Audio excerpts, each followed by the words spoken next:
বন্ধুরা,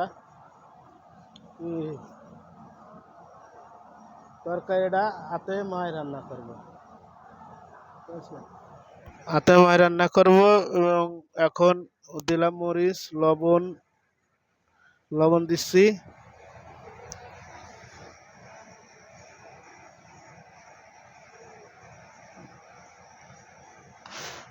এই যে হলুদ, মরিচের গুঁড়ো দিচ্ছি,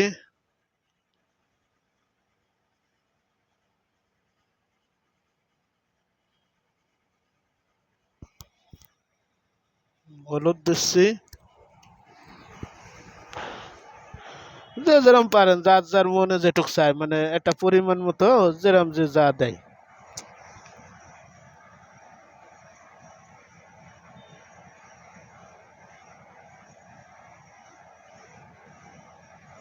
কটা জিরে দিচ্ছি।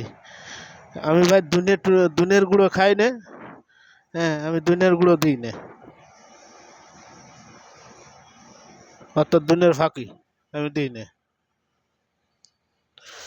এই যে ভালো ভাই মরিচ পেঁচড়ে মাই নিলি, নিয়ে তারপরে দেখেন কি করি।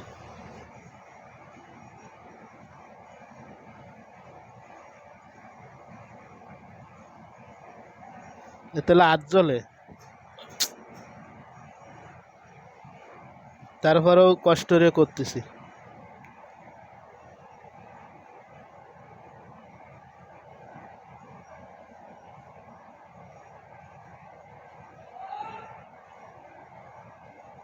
তেল দিলাম,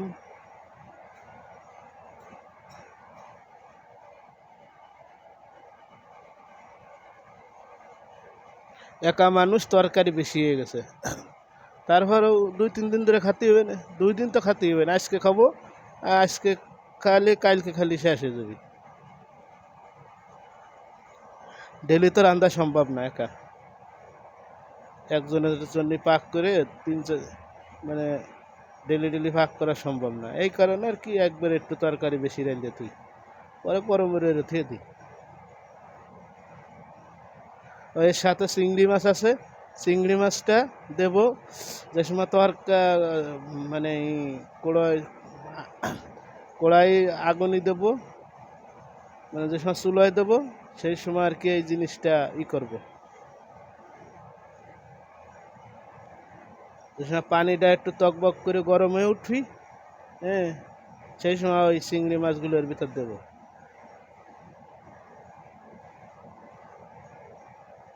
ওই যে ভালোভাবে কষিয়ে নিচ্ছি। এই কষার ভিতরই স্বাদ, এই হাতের মানের ভিতরই স্বাদ।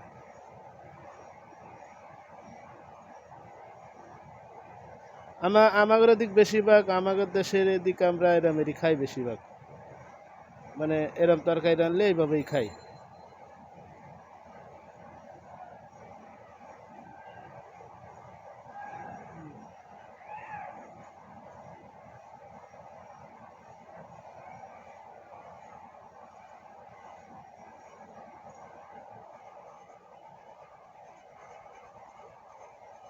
হয়ে গেল।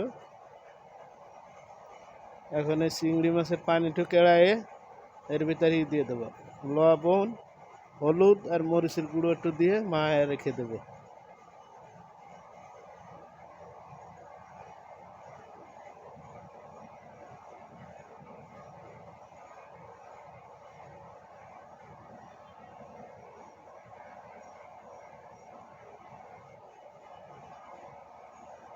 বন্ধুরা, এক এক দেশে এক এক রকমের রান্নার সিস্টেম, ঠিক আছে।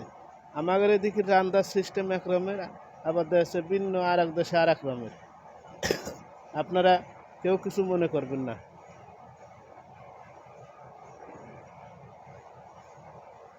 সপ্তাহে লবণ হলুদ সপ্তাহে দেওয়া হয়, এই রান্নার সিস্টেমটাই আলাদা।